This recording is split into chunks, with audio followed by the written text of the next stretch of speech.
The ultrasound image trembled in my hands, its grainy black and white shapes holding all my dreams.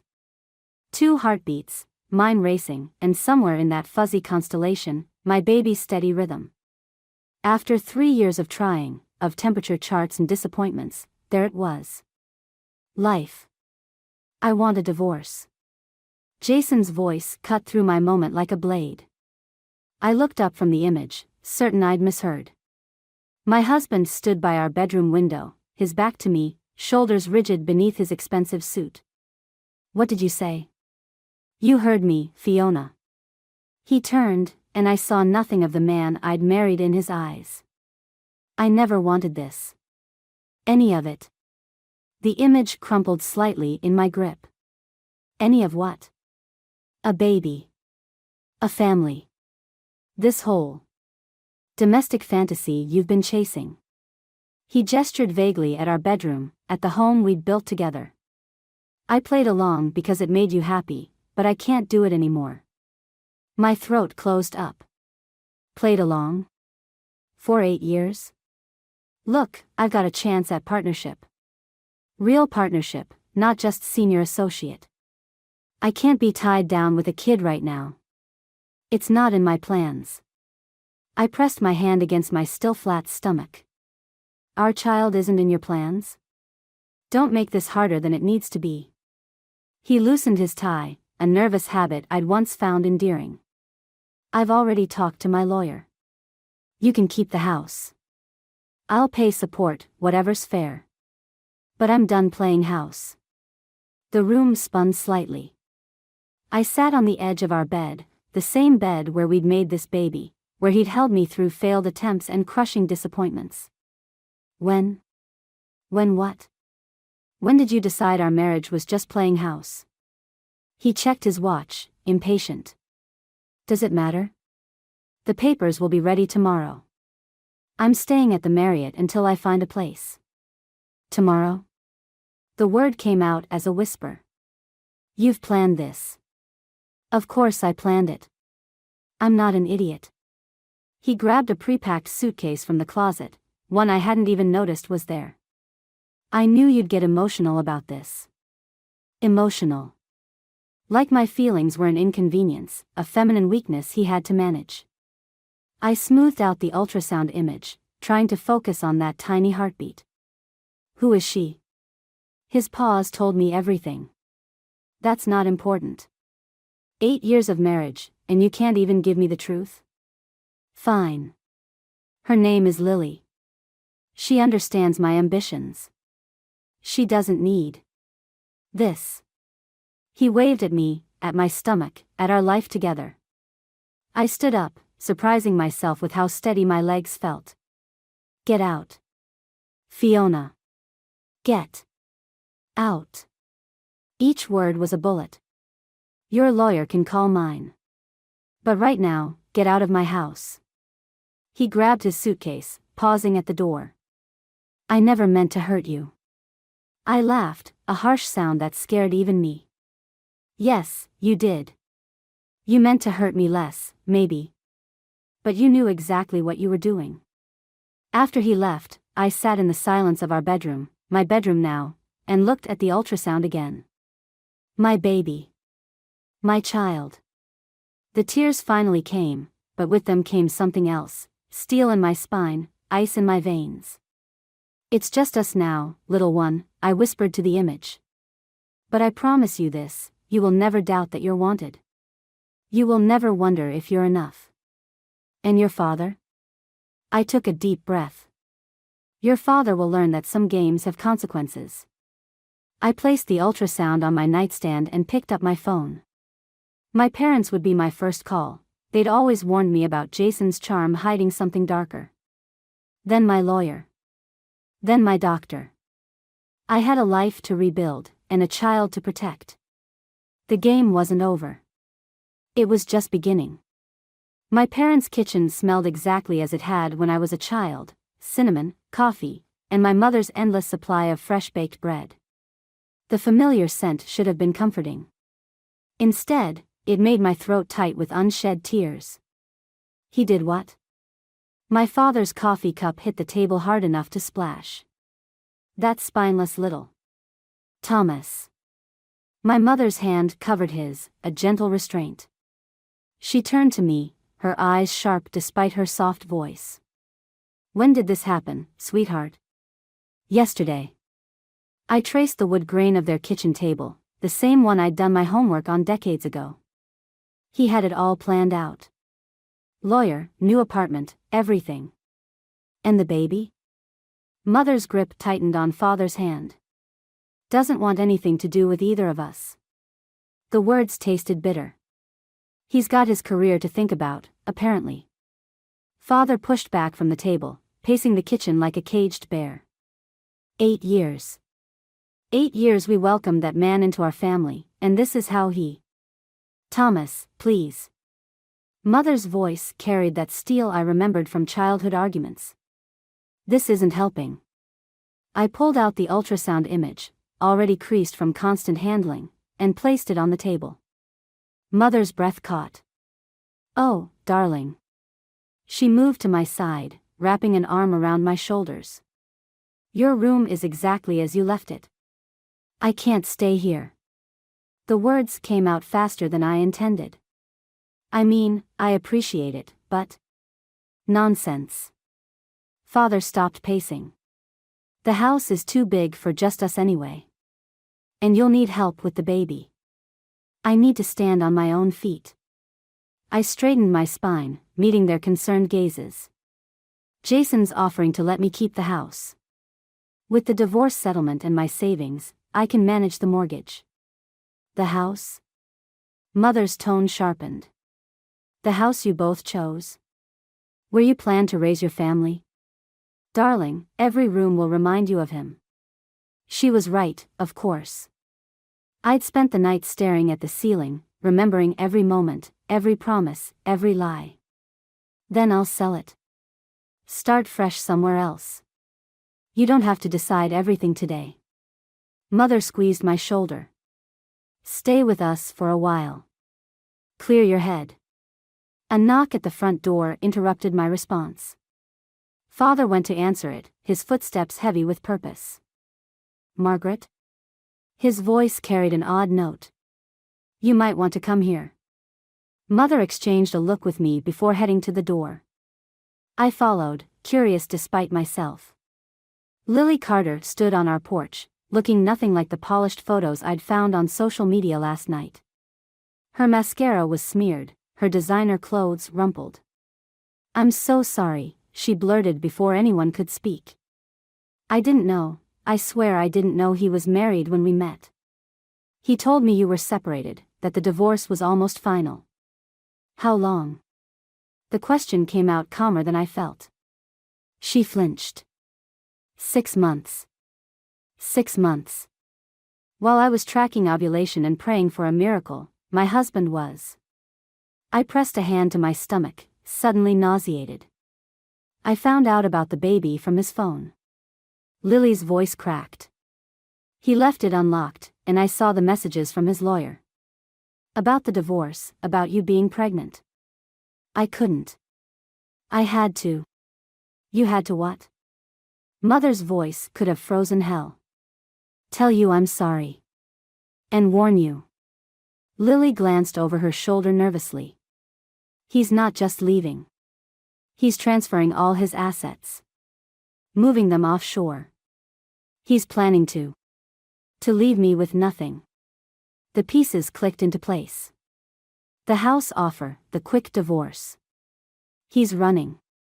Father's hand gripped the doorframe. Over my dead body. I studied Lily, young, beautiful, exactly Jason's type. But there was something in her eyes, something familiar.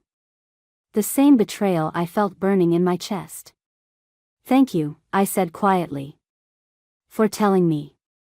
She nodded once, then hurried back to her car. We watched her drive away in silence. Well, Mother said finally. I believe I'll make some more coffee. We have planning to do. I followed them back to the kitchen, my mind racing. Jason thought he could discard us like unwanted baggage. He was about to learn how wrong he was. The game wasn't just beginning. It was changing entirely. The box of memories sat on my bedroom floor like a time bomb. 8 years of photographs, letters, and mementos, all lies wrapped in pretty paper. My hands shook as I lifted the lid. My phone buzzed. Another message from Jason's lawyer. I ignored it, just like I'd ignored the last 6. Let them wait. I had more pressing matters to attend to. The first photo showed our wedding day. Jason's perfect smile, my radiant happiness. I remembered the photographer commenting on how photogenic we were, how in love we looked. Now I could see what I'd missed then, the calculated gleam in Jason's eyes, the way his hand gripped my waist like a possession. The doorbell rang. I ignored that too. Deeper in the box, I found the fertility clinic receipts. 3 years of treatments, each one more expensive than the last. Each one paid for from my inheritance. While Jason's salary went to investing in our future. I wondered now what, or who, that future had really included. The doorbell rang again, more insistent this time. Go away. I shouted, knowing they couldn't hear me upstairs. But the ringing continued, followed by heavy knocking. Cursing, I stormed downstairs, ready to tell Jason's lawyer exactly where they could shove their settlement papers. But when I yanked open the door, it wasn't a lawyer standing there.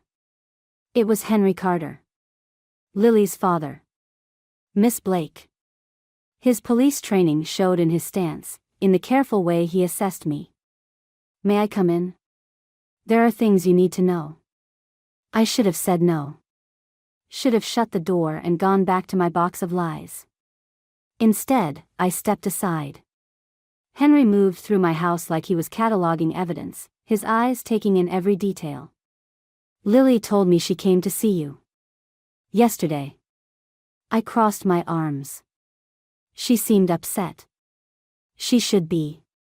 She's not the first. He turned to face me. There were others before her. Before you, even. The floor seemed to tilt beneath my feet. What? Jason Blake has a pattern. Henry's voice carried the weight of certainty. He finds women with money or potential. Convinces them to invest in his schemes. Then he disappears with everything. A laugh bubbled up, bitter as poison. Let me guess, offshore accounts? Among other things. Henry pulled out his phone, showing me a series of documents. I'd been tracking him since he started dating Lily. His previous victims never pressed charges, too embarrassed, too afraid of scandal. But you're different. Because I'm pregnant. Because you have proof. He gestured around the house. Financial records. Joint accounts. And most importantly, you have witnesses to his character and behavior. My mind raced. Lily. She's willing to testify. About the affair, about his plans to leave the country. Henry's expression hardened. He's done this to 5 other women, Miss Blake. 5 lives destroyed because no one stopped him. I sank onto the couch, my hand instinctively covering my stomach. Why are you telling me this? Because my daughter made a mistake getting involved with him, but she's trying to make it right. And because you're in a position to end this cycle. He sat across from me. But we need to move fast. Before he transfers everything overseas. Upstairs, my box of memories waited. 8 years of carefully constructed lies, all leading to this moment. What do you need me to do? File charges. Today. My old partner handles financial crimes. He can freeze Jason's accounts before he moves anything else. I thought of the ultrasound picture, of the baby who would never know their father's love. Of the other women who'd trusted Jason, only to be left with nothing. Okay. I stood up, steel replacing the shock in my spine. Let's end this. Henry nodded, already dialing his phone. As he spoke to his former partner, I climbed back upstairs to my box of memories. One by one, I fed the photos into the fireplace, watching Jason's perfect smile turn to ash. The game had changed again. This wasn't just about survival anymore. This was about justice, not just for me and my baby, but for all the women who'd come before. And this time, Jason wouldn't know what hit him until it was too late. The morning sickness hit just as I was reviewing resumes at my parents' kitchen table. 4 months pregnant, and still no job. The irony wasn't lost on me. I'd spent years building Jason's career, and now I couldn't even land an entry-level position. My phone buzzed. Henry Carter's name flashed on the screen. "They've frozen his accounts," Henry said without preamble. But we were too late for some of it. He'd already moved close to $2 million offshore. The room spun, and not from morning sickness. $2 million. That's impossible. We never had that much. It wasn't just your money. His voice hardened. The other women, the investments he convinced them to make, he's been planning this for years. I gripped the edge of the table. What about the house? Mortgaged to the hilt. He took out 3 equity loans in the past year alone. The perfect house, the perfect life, all built on quicksand. He knew. Even when we were trying for a baby, he knew he was leaving. A knock at the door interrupted Henry's response. My mother answered it, and I heard raised voices in the hallway. "I need to go," I told Henry, ending the call as Jason stormed into the kitchen. "What the hell did you do?" His perfect facade had cracked, showing something ugly underneath. "Do you have any idea what you've done?" My mother appeared behind him, phone in hand. "I'm calling the police." "No." I stood, one hand protectively over my stomach. "Let him speak. I want to hear his explanation." "Explanation?" Jason laughed, a harsh sound. "You froze my accounts. Destroyed years of work. For what? Revenge? Justice."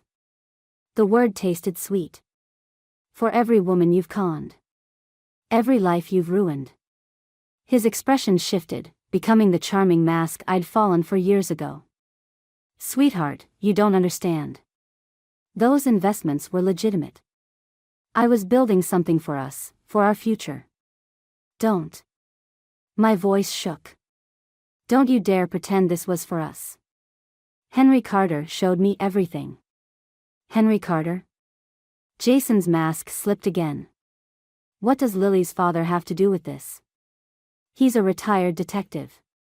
Specialized in financial crimes." I watched the color drain from Jason's face. "Did you know that? Did you check before you started dating his daughter?" "You stupid bitch." He stepped toward me, hands clenched.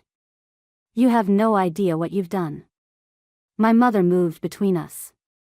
"Get out of my house. This isn't over." Jason's eyes locked on mine. "You think you're protecting that baby? You've just made sure it'll grow up with nothing. Better nothing than your poison." The words came from somewhere deep inside, somewhere that had been silent too long. Better alone than raised by a liar and a thief. He reached for me, but another voice cut through the tension. "Touch her, and it's assault charges on top of fraud." Henry Carter stood in the doorway, badge in hand. "Your choice, Blake." Jason's arm dropped. He looked between us, calculating odds like he always did. Finally, he stepped back. "You'll regret this," he said softly. "Both of you." After he left, my legs gave out. I sank into a chair, trembling. "Are you all right?" Mother's hand was cool on my forehead. "No." I looked up at Henry. "But I will be." "What happens now?" "Now?" Henry sat across from me. "Now we build a case. Every victim, every fraudulent investment, every false promise. It won't be easy. Some women won't want to come forward. But some will." I thought of Lily, of her smeared mascara and shaking hands. Some of us are tired of being victims. It could take months, Henry warned. Maybe years. I pressed my hand against my growing belly, feeling the flutter of movement. "Then we better get started. This baby deserves to be born into a world where their father can't hurt anyone else. Mother squeezed my shoulder. We'll help. Whatever you need. I nodded, my mind already racing ahead. Jason thought he'd left me with nothing. But he'd given me something invaluable, a purpose. A mission. And I would see it through, not just for my child, but for every woman who'd trusted him and lost everything. The game wasn't just about survival anymore. It was about justice. And justice, I was learning, was a dish best served methodically. The contractions started during a meeting with Henry and the prosecutor. 38 weeks pregnant, and my son chose this moment to make his entrance. Perfect timing, just like his father. We need to get you to the hospital, Henry said, already reaching for his keys. I gripped the edge of the conference table. Not yet. Finish telling me about the offshore accounts. The prosecutor, Sarah Chen, exchanged looks with Henry. The accounts can wait. No. Another contraction hit, stronger this time. Jason's hearing is tomorrow. I need to know everything. You need to have this baby, Henry countered. The hearing will proceed whether you're there or not. A sharp knock interrupted us. The door opened, revealing Lily, her face pale. He's gone. The room went silent. My contraction forgotten, I straightened. What do you mean, gone? Jason. Lily's voice cracked. He emptied our joint accounts this morning. Left a note saying he was sorry, that he never meant to hurt anyone. She laughed bitterly. As if that makes it better. The prosecutor shuffled through her papers. The court order. Doesn't matter. Lily tossed her phone onto the table. He's already out of the country. Dubai, probably. He always talked about Dubai. Another contraction ripped through me, this one bringing me to my knees. Through the haze of pain, I heard voices arguing, phones ringing, plans unraveling. Hospital, I gasped. Now. The next hours blurred together. Contractions, monitors beeping, nurses coming and going. My parents arrived, then Henry, then more lawyers. Through it all, one thought kept circling. Jason had won. Again. Push, the doctor ordered, and I did, channeling all my rage and frustration into bringing my son into the world. At 3:47 a.m., Oliver Thomas Blake announced his arrival with a cry that seemed to shake the walls. They placed him on my chest, this tiny person who'd been my anchor through the storm, and everything else fell away. Hello, little one, I whispered. I've been waiting for you. Hours later, when the room had quieted and my parents had gone home to rest, Henry appeared in the doorway. You should be resting, he said, but his expression told me there was news. Tell me. He sat heavily in the visitor's chair. Interpol flagged his passport in Singapore. He's moving money through shell companies, trying to stay ahead of the freeze orders. I looked down at Oliver, peaceful in his hospital bassinet. He planned this all along. The hearing, the negotiations, it was just buying time. Yes. Henry's voice softened. I'm sorry, Fiona. We thought we had him cornered. Don't apologize. I touched Oliver's tiny hand, marveling at his perfect fingers. We'll find him. It could take years. International cases. Then it takes years. Something shifted inside me, a resolve hardening into certainty. He thinks having a baby means I'll give up, that I'll be too busy with diapers and midnight feedings to pursue him. Won't you be? I met Henry's gaze. Every night when I feed my son, I'll be planning. Every diaper I change will remind me why I'm fighting. And one day, when Oliver's old enough to understand, I'll tell him how his father tried to steal his future, and how we got it back. Henry studied me for a long moment. This isn't just about the money anymore, is it? It never was. I watched Oliver's chest rise and fall with his tiny breaths. It's about justice. For every woman he betrayed, every child he abandoned. He doesn't get to win just because he ran. What do you need from me? Everything you know about international finance law. I smiled, feeling stronger than I had in months. And maybe some coffee. We have work to do. Henry nodded, understanding dawning in his eyes. I'll make some calls. As he left, I lifted Oliver into my arms. Your father thinks he's escaped, little one. But he doesn't understand what he's created. A mother's love isn't just soft and gentle, it's fierce and relentless. And I promise you this, he will answer for what he's done. Not just to me, but to everyone he's hurt. Oliver yawned, oblivious to the weight of the moment. But I felt it, this turning point where grief transformed into purpose. Jason had given me one final gift, a reason to never stop fighting. The game wasn't over. It had barely begun. 20 years vanished in an instant when I saw him across the restaurant. Jason hadn't aged well, his hair had grayed at the temples, and his once athletic frame had softened. But that smile, that practiced charm as he worked the room, hadn't changed at all. Mom? Oliver's voice pulled me back. My son, our son, sat across from me, celebrating his 20th birthday in the same restaurant where Jason had proposed all those years ago. You look like you've seen a ghost. Before I could respond, Jason turned. Our eyes met, and the world stopped spinning. Recognition flickered across his face, followed by something else, calculation. Always calculating. He started walking toward our table. Oliver, I said quietly, whatever happens next, remember that I love you. Mom, what? Well.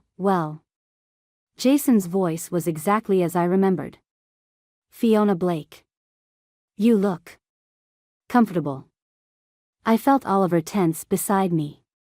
And you look like a man who's been running for 20 years. Jason's smile didn't waver. Is this him? Is this my boy? I'm not your anything.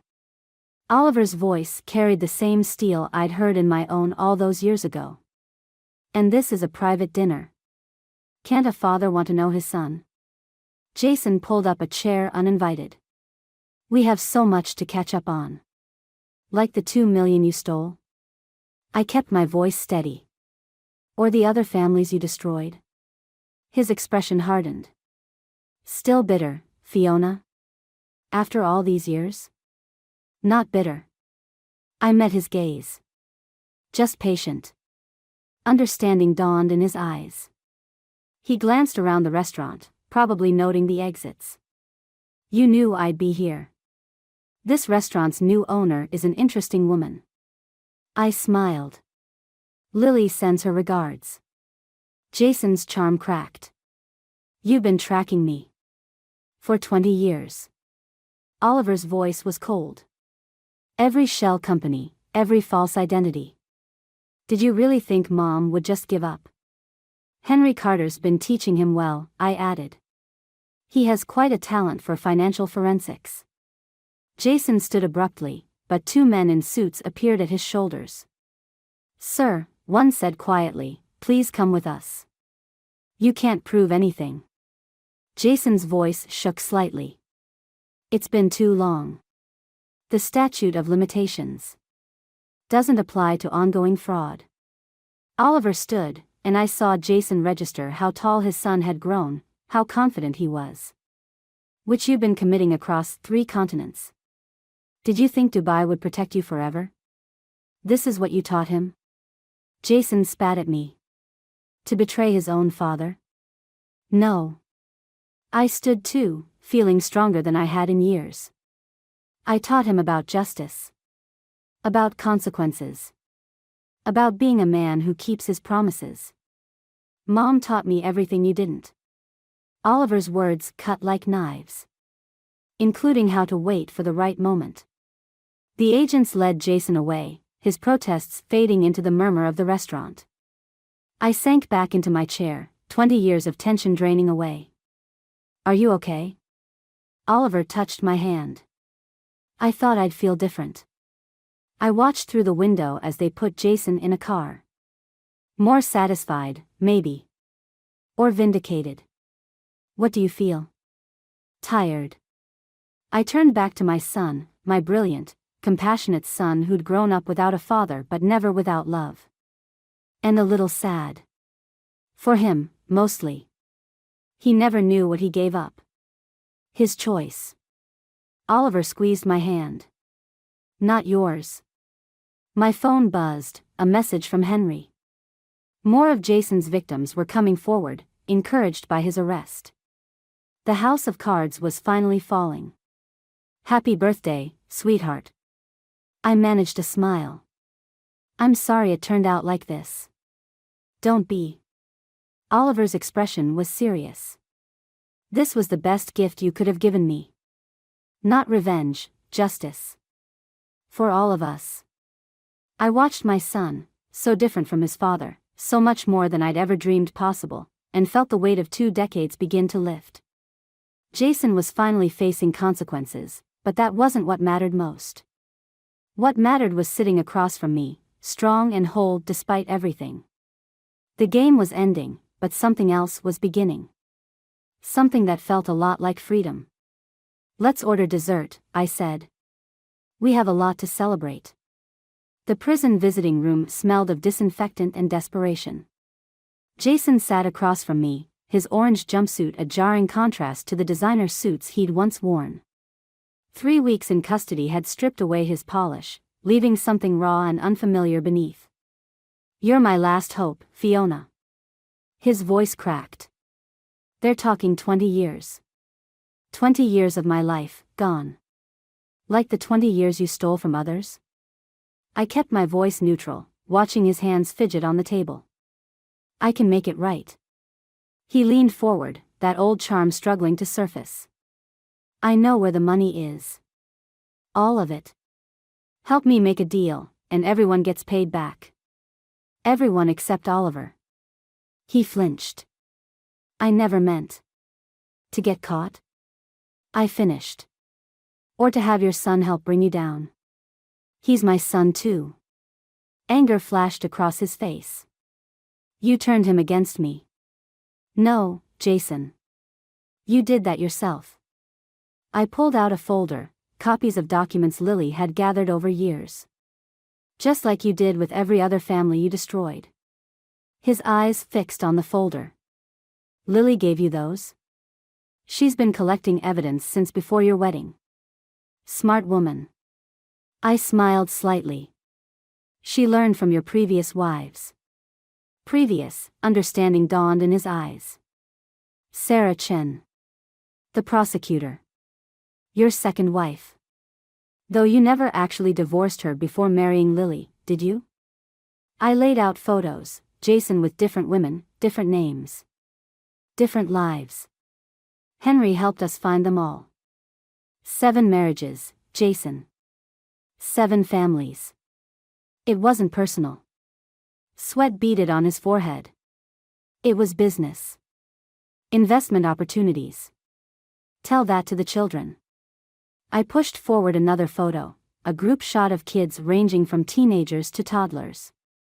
Your children, Jason. All of them growing up without a father. He shoved back from the table. What do you want from me? Nothing. The word felt like freedom. I'm here because you asked to see me. Because you thought you could manipulate me one last time.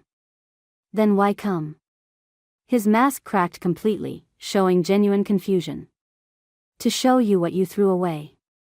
I stood, gathering the photos. Oliver graduates law school next month. Top of his class.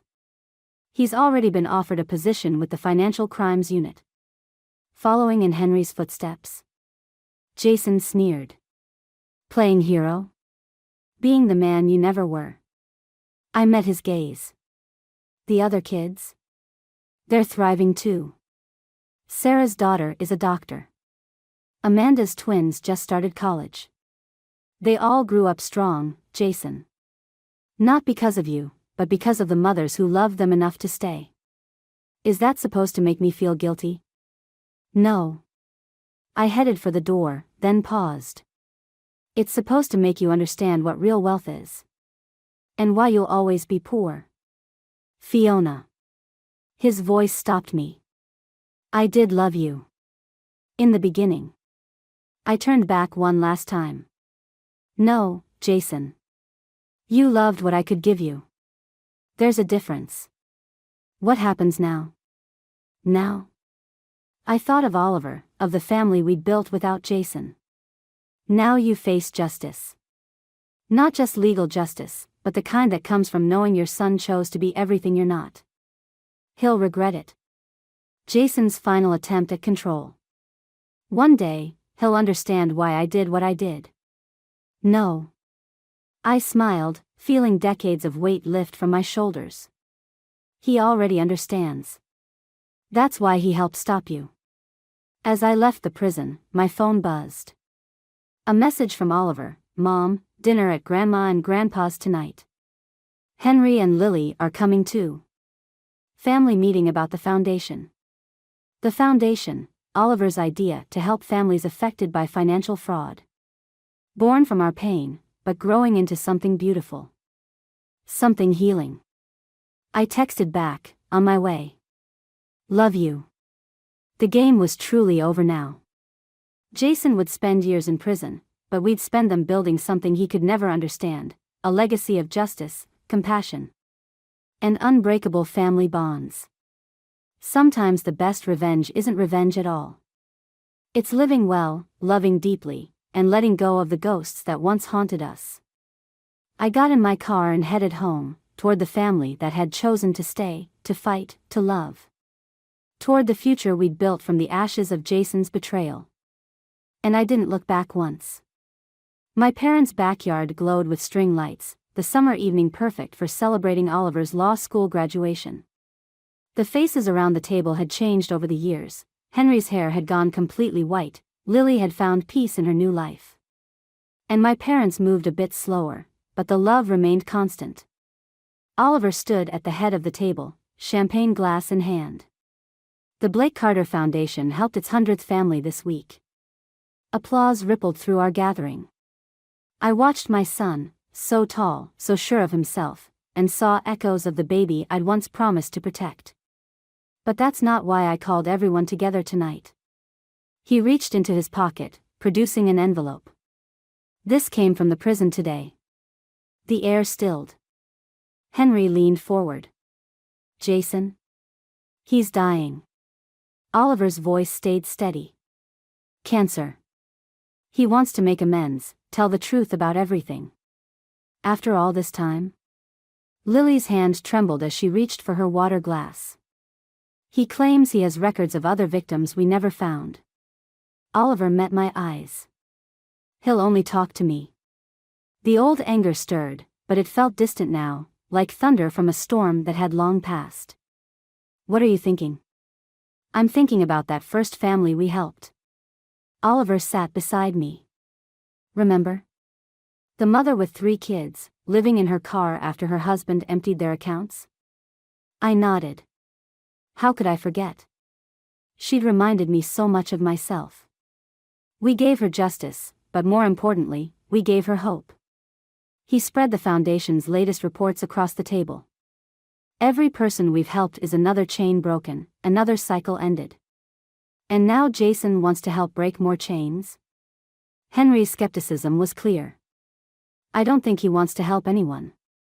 Oliver's smile held a wisdom beyond his years. I think he wants to die feeling less guilty. But his motives don't matter, the truth does. My mother reached across the table, squeezing my hand. What do you think, sweetheart?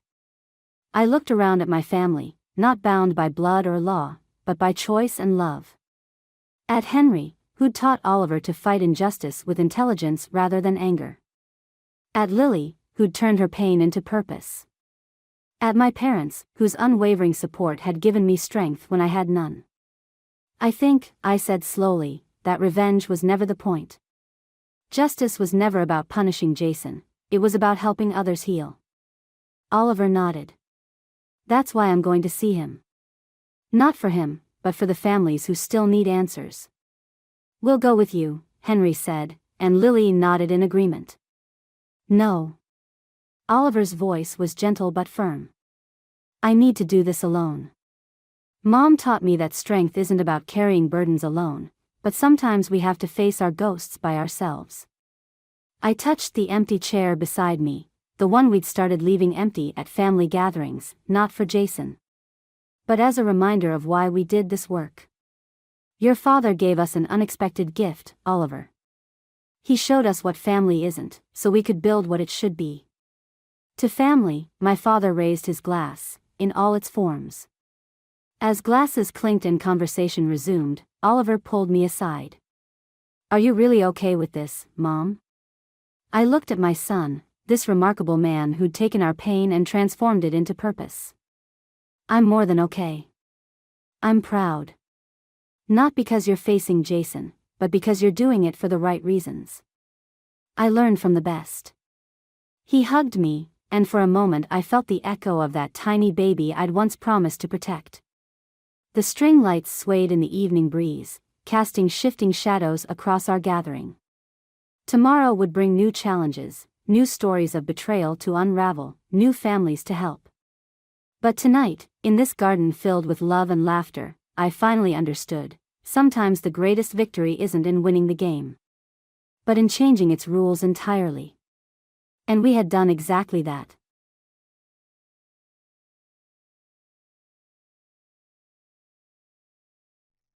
Hey, maid. I've invited some celebrity friends over to our house, so entertain them, will you? When Lauren said this to me, I thought about how to respond. Guests were present, so arguing here wasn't an option.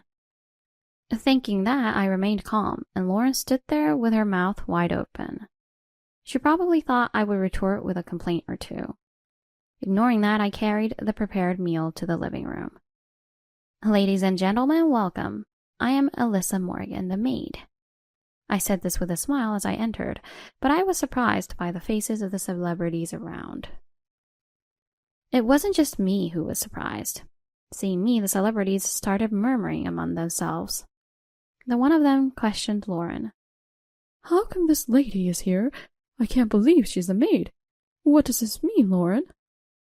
Nick's quick action, when he got back, made Lauren lose everything in no time. My name is Alyssa Morgan. Last spring, at the age of 65, I retired and now live a quiet life. Having lost my husband early, I raised my eldest son, Nick, on my own. Nick, now 39, got married 6 months ago. Since then, I've been living comfortably alone in an apartment. Now that I am free from work and family responsibilities, I thought I would enjoy my own time. But reality was not so sweet. The problem was Nick's wife. Lauren, who became my daughter-in-law, is 27 years old, a decade younger than Nick, and comes from a decent family. Nick, originally shy, had never had a girlfriend before. Apparently, he met Lauren at a matchmaking party he was invited to by a friend. I don't know much about current marriage customs, but Nick, who became an associate professor at a university in his late 30s, attended a party exclusively for men with annual incomes over $80,000. So even if the men were significantly older, the women were quite proactive in their approach. For the shy Nick, being approached by a young woman probably didn't feel bad. But as a mother, I just didn't feel right about this unnatural way of getting to know people. Still, seeing Nick happily introduce Lauren made it impossible for me to frown. In that spirit, I decided to accept Nick's marriage positively. But Lauren was brought up all proper, but now she's a wife who can't do squat. Because of her, I ended up being dragged around a lot. My headaches started just before the wedding. On the day of the family meeting, I found myself alone with Lauren in the restroom. We made eye contact and I smiled gently.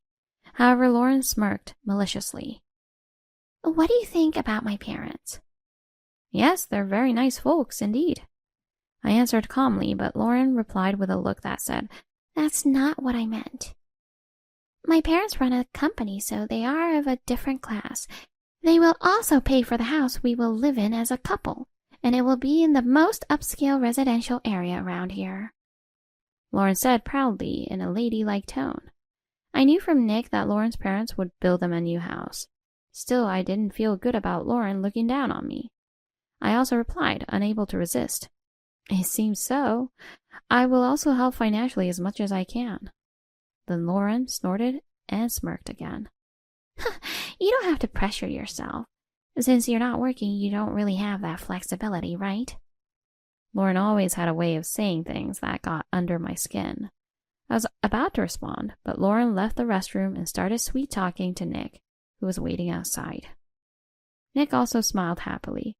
For Nick, this was the happiness he had finally found near the age of 40, so I couldn't interfere. Thinking this, I had no choice but to stay silent at the moment. Lauren probably just disliked me because I was going to be her mother-in-law. If she truly loves Nick, things will probably work out. Believing this, I decided not to meddle in their marriage and to keep a distance from the newlywed couple. But once they got married, all kinds of terrible things started happening. Lauren, who couldn't do anything, would call me first thing in the morning. She didn't know how to use the washing machine. Even when I explained over the phone, she didn't understand, so I had no choice but to go to her. Alyssa, you came. Please do the laundry right away. I was just there to explain how to use the washing machine, but Lauren dumped all the laundry on me, and then told me to clean as well. Lauren didn't even know how to use a vacuum cleaner. Even as I showed her how to do things while explaining, she ignored me and watched TV. When I tried to scold her, sensing this, she ran into the restroom and stayed there for 30 minutes, leaving me to clean up in the end. Since then, Lauren has been calling me over to do all the housework and on weekdays when Nick was not around. And on top of that, she never appreciates me and just says mean things. Alyssa, you're free anyway, so it's fine for you to do this much, isn't it? Unlike my parents, you didn't contribute to our house money. Lauren said this and then went out during the day to enjoy socializing with her friends. She even told everyone that she had a maid at home, so she left all the housework to her. I was infuriated by Lauren's attitude. Lauren, no matter what, that's too much, isn't it? I'm here out of kindness because I understand you're struggling with unfamiliar housework. Even when I said that, Lauren didn't change her attitude at all, lying sprawled on the living room sofa. What? Acting all high and mighty just because you're a maid? Just so you know, if you complain to Nick about this, I won't let you off easily. I'll cry to Nick that I've been bullied by you. Lauren was just impossible to deal with. I regretted not opposing the marriage from the start. Lauren had me come over and then said she'd send me away before Nick got home in the evening. This kind of situation continued daily and I was fed up. One day, as usual, I received an early morning call from Lauren. However, Lauren seemed unusually flustered today. What's the matter? You seem in a hurry. When I asked, Lauren responded with a troubled voice. Today, I'm hosting my birthday party at home. I was supposed to call my mom to help, but she just informed me she can't make it. Please come over right away. It appeared Lauren had planned to have her mother prepare for her birthday party. Now that she couldn't come, she wanted me to take care of the party preparations. Well, I thought I was going to be called for housework anyway, so I was ready. So I'm stepping in for your mom? Understood. I'll be right there. Oh, wait a minute. I haven't prepared any food yet. Make sure you've bought the ingredients to start cooking right away. Yes, yes. Knowing Lauren, I was aware there would be nothing in the kitchen. I bought some groceries from an early opening supermarket before heading over to help Lauren. Lauren checked every item I bought, scrutinizing the prices and ingredients. Oh, it's a party, so I wished you had bought something better. Well, nothing can be done now. There's no time, so hurry up with the preparations. As usual, Lauren treated me like a maid without thanking me for the groceries I brought. I had given up on complaining and immediately started the preparations. Meanwhile, Lauren didn't bother to help and was solely focused on her makeup. After a while, Lauren's friends, whom she had invited, arrived at our home. I was still preparing the meal in the back, so for now, Lauren greeted them at the entrance alone. Everyone, welcome to my birthday party today. I've prepared lots of delicious food, so please enjoy your time. Despite her attitude towards me, Lauren entertained her friends with a demeanor completely pretending to be a celebrity. Even from the back, I could clearly hear Lauren's voice. She was speaking 2 octaves higher than usual, which almost made me laugh. While preparing the meal, I listened to her voice. Then I overheard a conversation that sent chills down my spine. Is the maid preparing the food again today? Yes, she does whatever I ask her to, but don't expect much in terms of taste. She's a terrible maid. The guests laughed with an at Lauren's words. I knew she had been telling her friends that I was the maid, but calling me a terrible one was too much. Despite doing the housework without complaint until now, such treatment was unjustifiable. Lauren continued to badmouth me, getting carried away. Really, our maid is so sloppy with cleaning, and she doesn't even make the laundry fluffy. She's just the worst. Then why not change your maid? I can introduce you to a good one. No, we aren't as wealthy as your families. We can barely afford a bottom-tier maid like her. Listening to this, it was truly a ridiculous conversation. Yet I really wanted to speak my mind against Lauren, who casually insulted me. Just as I thought this, Lauren finished her conversation with her friends and entered the kitchen. Then Lauren turned to me and, with the most arrogant tone possible, said, Hey, maid, I've invited some celebrity friends over, so entertain them, will you? When Lauren said this to me, I thought about how to respond. Guests were present, so arguing here was not an option. Although I was seething inside, I replied with a smile. I understand. You sure have some very classy friends. You must be happy. Lauren was taken aback by my response, her mouth hanging open. She probably thought I would retort with a complaint or two. Ignoring that, I carried the prepared meal to the living room. Ladies and gentlemen, welcome. I am Alyssa Morgan, the maid. I said this with a smile as I entered, but I was surprised by the faces of the celebrities around. It wasn't just me who was surprised. Seeing me, the celebrities also began to murmur. Then one of them questioned Lauren. How come this lady is here? I can't believe she's a maid. What does this mean, Lauren? As one of the celebrity friends questioned Lauren, the others looked at her with skepticism. Lauren stood there as if dumbfounded. Huh? What? What's wrong, everyone? The celebrities ignored Lauren's question and looked at me instead. It's been a long time, Professor Morgan. It's been a while, everyone. I never thought I'd see you all like this. I really have to thank my terrible daughter-in-law at least. I said this, glaring ostentatiously at Lauren while addressing the celebrities. Realizing I was Lauren's mother-in-law, they all glared at Lauren. Lauren, caught lying, looked embarrassed. Lauren, isn't it rude to call such a wonderful person like your mother-in-law a maid? This lady was our beloved professor during our college days. Yes, she was awarded the title of honorary professor after retiring, a well-respected figure around here. Didn't you know that, Lauren? The surrounding celebrities said this, and Lauren looked on in shock. And no wonder. Until now, she thought I was just a retired old lady. In fact, in this upscale residential area, there has always been a focus on children's education, with many famous cram schools. So even ladies from good families attending an Ivy League was not unusual. Today's young celebrity wives were all graduates of the Ivy League where I used to work. Even though they were also ladies, Lauren had graduated from a private university in the city, so she was unaware of my reputation. I apologized to my former students, the celebrities, for any discomfort caused. Sorry, everyone. My daughter-in-law started living in this residential area without knowing anything. When I said this around me, Lauren glared at me with a face that seemed to say, Don't make fun of me. Then about 3 minutes passed, and Nick came back. Actually, he had returned about 10 minutes earlier, but had quietly gone into his room. Lauren, who usually expected Nick to still be at work, panicked upon his return. Nick? Why are you home at this hour?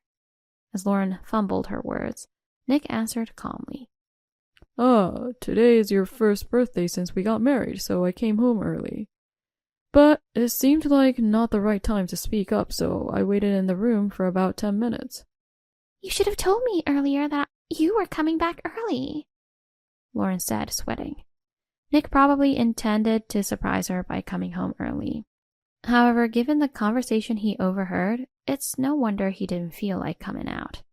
Lauren cautiously asked, peering into Nick's face. Did you hear the voices? I heard everything. I could clearly hear from outside that you were calling Mom a maid.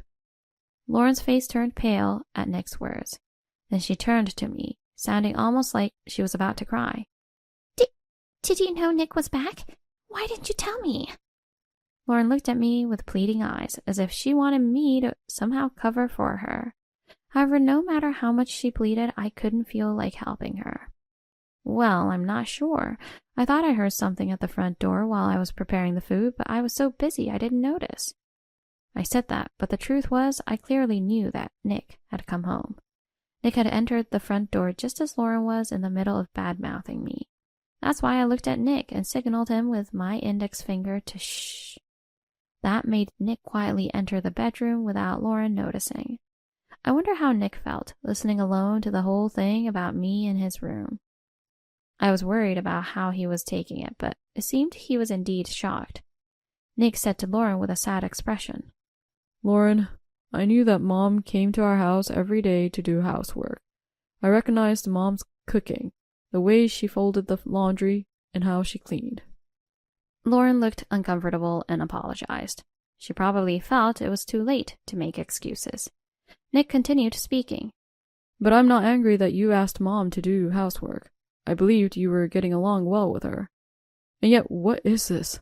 Calling Mom a maid while making her work, and all the while saying bad things about her. I never thought you were that kind of person. Lauren would surely reflect if she was scolded this much. That's what I thought, but suddenly she raised her head with a new resolve. Then an unbelievable reply came from Lauren. Your mother didn't contribute money when we were building our house. Unlike my parents, I thought she was poor, so I told her she didn't need to contribute. What? Hiding that she was a university professor? That's sneaky.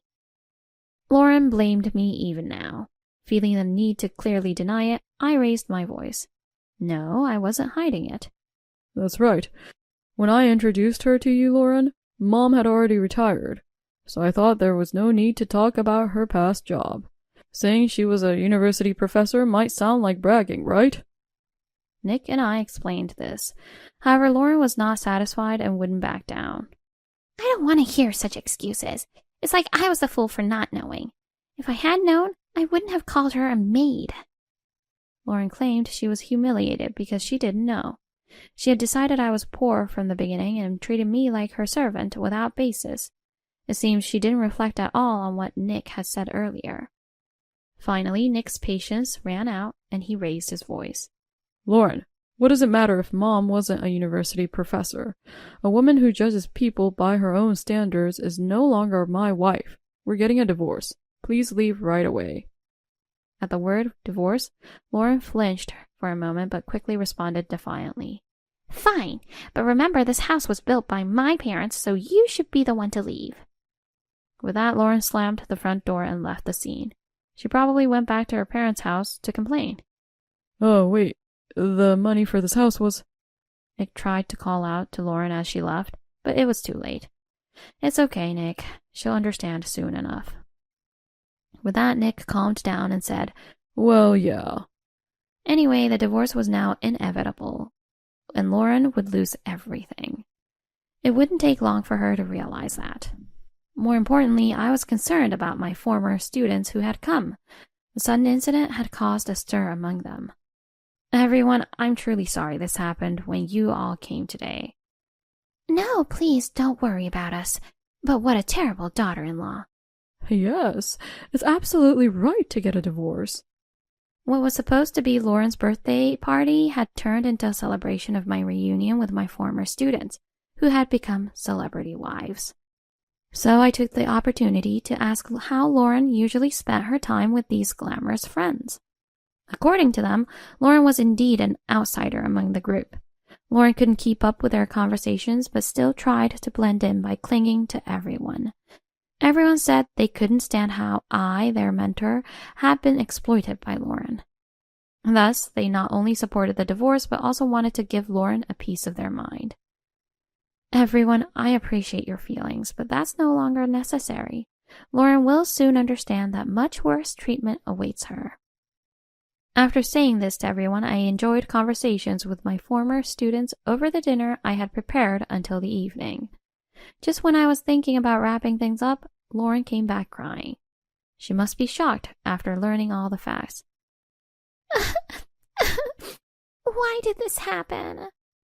Oh, it seems you did go back to your parents' home after all. When I spoke up, Lauren glared sharply at me. You knew and kept quiet again, didn't you? Hey, what kind of way is that to talk to Mom? Because she never tells me anything. She really is a coward. Lauren screamed and then burst into tears with a loud In fact, Lauren's father had recently gone bankrupt, and he had accumulated debt trying to pay his employees. At that time, Lauren's parents came to me for advice. Despite having promised to build a house for their daughter and her husband, they now had to allocate what they could pay towards settling their debts. When I went back home, Mom and Dad were preparing to move out. They have to give up the house because of the debt. You knew that too, didn't you? Why didn't you tell me? Lauren said this while crying. I answered in a calm voice to soothe her. Your parents didn't want you to know anything, if possible. That's why they made me promise not to tell you. And it turns out you paid for this house, didn't you? Does that mean I have to leave? Realizing everything was against her, Lauren looked down, avoiding my gaze. Nick placed his hand on Lauren's shoulder, trying to reason with her. Lauren, just apologize honestly for what you've been saying to Mom. Even if we can't continue together, I'll try to help you get on your feet after the divorce. Nick said this, but Lauren sulked and retorted. Why should I apologize? I've been deceived by this woman all along, failing to notice my parents' crisis and losing my home because of it. If anything, I'm the one who deserves an apology. The surrounding area became noisy at Lauren's outburst. Although I had been treating Lauren kindly out of pity, I could no longer tolerate it. Don't you understand yet? Your parents didn't want to worry you, so when they asked me to handle the house payments, they begged me, please take care of Lauren. And yet, you never considered their feelings, only asserting your own. When I conveyed the parents' feelings, Lauren had nothing to retort. Then, Nick also spoke up. Well, anyway, I've decided to divorce you, Lauren. I'll pick up the divorce papers tomorrow, so please sign them. Pack up your things by tonight and leave by tomorrow. What? I can't just leave all of a sudden. Lauren said this in a fluster. Even if she thought of moving in with her parents, their new place was only a small apartment suitable for two. Looking troubled, Lauren glanced around, hoping her celebrity friends would help, but no one paid her any attention. Sorry, but Lauren is no longer part of our group. That's right. You're not rich or anything anymore, just another person struggling. While saying this, the celebrities verbally abused Lauren. They were probably taking action on their earlier discussion about giving Lauren a lesson. Lauren bit her lip, looking down silently. She seemed to realize that she had lost not only her family but also her trusted friends. Then, the next morning, Nick went to get the divorce papers and Lauren hesitated to sign, worried about being cast out without a place to go. While trembling with a pen in hand, she finally broke down crying. I'm sorry, I won't exploit you anymore, Alyssa. I won't call you a maid ever again, so please forgive me. Lauren cried out, but when I looked closely, there were no tears on her face. She was probably faking her tears, suddenly scared of leaving. Nick and I, not falling for her act, scolded her. It's useless to say that now. Who would be fooled by such crying? Yes. Instead of crying, you should seriously think about what to do next. Convinced that everything was over, Lauren finally signed the divorce papers. Then, taking her packed belongings, she left the house. I noticed tears in Nick's eyes. For Nick, it was happiness he had finally found. And yet, thinking of me, he had decided to go through with a divorce. I gently placed my hand on Nick's shoulder. Are you really okay with this? When I asked, Nick, who had been looking down, turned around and showed a smile. I'm also too old to be caught up in such nonsense. I really had no judgment, getting involved with a young woman after money. Nick's smile seemed lonely. What should I say at such a time?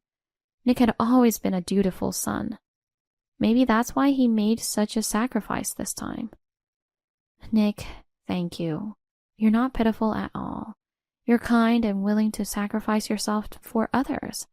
Surely someday a good person will come along. Yes, if you believe, a good connection will surely come. When I conveyed this thought, Nick also smiled and said, Yeah, maybe. And Lauren, in the end, moved into the cramped apartment where her parents lived. They seemed to regret having driven her out after asking me, their mother-in-law, to take care of Lauren. Lauren's parents had truly trusted me. That's why, thinking this couldn't go on, they had brought Lauren to my place. However, I did not invite them into the house but conveyed their message at the front door. What happens in a marriage is a matter between the spouses.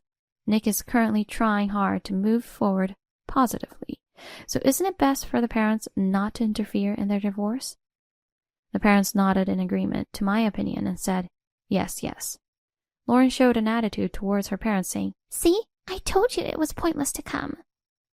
That day, after getting their understanding, I decided to send them home. However, it seems that Lauren continued to have arguments with her parents afterwards. The parents kept saying that the failed marriage was Lauren's fault, despite having managed to marry her off to a good family. However, Lauren still insisted that the real problem was me and that I was lying. Since then, the relationship between Lauren and her parents remained tense. Years later, unable to bear it any longer, Lauren left her home and came to Nick's place. She begged for reconciliation, but there was no way Nick would consider it now. Seeing Nick's cold attitude, Lauren hurled insults at him. Nick, I just wanted to be with a man who earns well and settle down in a family. But Nick, with his mediocre income of $80,000 a year as an associate professor, wasn't enough. All the celebrities' husbands earn over $100,000. Back then, I really felt out of place among them. What are you trying to say? That means you'll never get remarried in your life. You're not attractive to women to begin with, and with your half-baked earnings, even gold diggers won't come near you. Nick burst into laughter at Lauren's words. Not just Nick, but I and another family member who were listening from the back also laughed out loud. Who says I can't get remarried? Listen, can you hear that unfamiliar female laughter from the back? She's my wife. What? Yes, Nick has just remarried, and his new wife is living in this house. I happened to be visiting, so I was listening to the conversation between Nick and Lauren. By the way, Nick has become a professor at the university at an unprecedented speed. When Nick told this to Lauren, she showed a surprised expression. So much money as a professor? And I thought Nick would still be alone since he seems unlikely to have any women around. Me? And how many other men did you visit before coming here? And since they didn't care about you, you thought I'd still be available, right? It seems Nick hit the mark. Lauren left the scene quietly with a disappointed look. I still kept in touch with Lauren's parents, so I know that after her divorce, Lauren got hooked on matchmaking parties again. However, it appears there are no men willing to be involved with Lauren, who isn't so young anymore. Perhaps she thought Nick was still single and tried to reconcile with him. However, with the current situation, Lauren has no choice but to live alone from now on. Even her parents say they have given up on her. According to her parents, Lauren moved in with an elderly man living alone. Apparently it was for his money, but soon after they started living together, he required care. The elderly man, who disliked the idea of entering a facility, asked Lauren to care for him. With nowhere else to go, Lauren resigned herself to the unfamiliar task of caregiving. Meanwhile, our home is enjoying happy days with Nick's new marriage. Nick learned a lot from his failed marriage. With a broader perspective and increased interactions with people, Nick became close to a female colleague of the same age who also worked as a lecturer. She too had a divorce history, which led them to hit it off. After a year of dating, Nick remarried. His new wife is a wonderful person who said to me, "Let's live together." However, as much as she offered, I politely declined. In fact, I had been contacted by the university I had worked at to return. Returning to work meant living with my son and his wife would be inconvenient due to various considerations. so I decided to continue living freely on my own. At the university, I had interacted with many students over the years. They studied various fields and then ventured out into society. I love being part of this educational environment. Recently, among the celebrity former students I reunited with, some now have children. They made this request to me. Professor, you've returned to teaching. We want our kids to be taught by you as well, so don't stop being a professor. Waiting for their children to turn 18 will take another 14 to 15 years. Yet, I have vowed to fulfill that promise. As long as this body holds up, I want to continue watching over as many students as possible. That is, after all, my greatest joy as a university professor.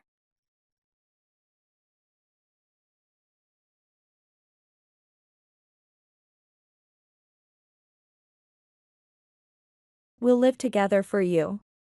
As I was preparing to move into the home I purchased under my name, my mother-in-law, who suddenly showed up at our house, blurted out something outrageous. I had endured endless harassment from her, and whenever I visited my in-laws' home, I was worked to the bone like a draft horse. Although my father-in-law did nothing, he never stopped her and seemed to be riding along. It was likely that she would plan to live with us and exploit me. Thinking I wouldn't let this happen, I shared a shocking fact with my in-laws. What? I'm single, you know? What? My in-laws, flustered by the revelation that I was single, continued to badmouth me. Witnessing all this, a certain person became even more furious than before.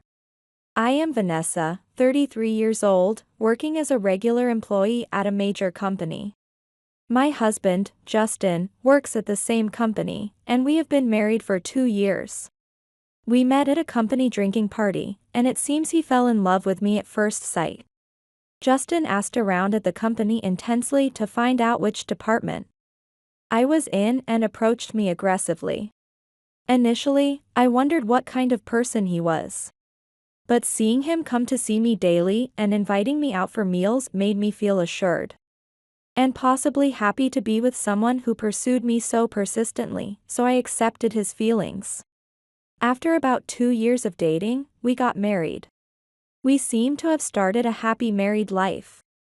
Life with Justin was going very smoothly. Working at the same company made it easy to coordinate schedules and share household chores. And we could even go on trips far away when we dated. I really think it was good for me to have married him. Except for one thing. That is, his parents. When I went to greet them before our marriage, they seemed very kind and welcoming. I thought I could build a good relationship with them. However, they turned out to be terrible people. It happened a while after we got married. It was a day when my husband and I both coincidentally had a day off. And we were planning to relax at home. Ding dong. Who could that be? We had no plans for visitors that day, nor were we expecting any packages. So I wondered who it could be when my husband said, "I'll go see," and headed to the entrance as if he knew who it was. Oh, for an apartment, this is spacious. But there are so many steps. It's tough with bad legs. Oh dear, Vanessa, even if it's your day off, wearing a tracksuit like that is sloppy. Don't show my son such an embarrassing sight. My in-laws entered the living room with my husband. They sat down heavily on the sofa without saying anything. As you can see, they kept making snide remarks to me, acting as if it was natural for them to be respected. Their attitude was the worst. My father-in-law did not directly cause harm, but he seemed to be going along with his wife. Hey, why did you call them on our day off? We were supposed to relax, just the two of us. Sorry. Mom insisted so much I couldn't say no.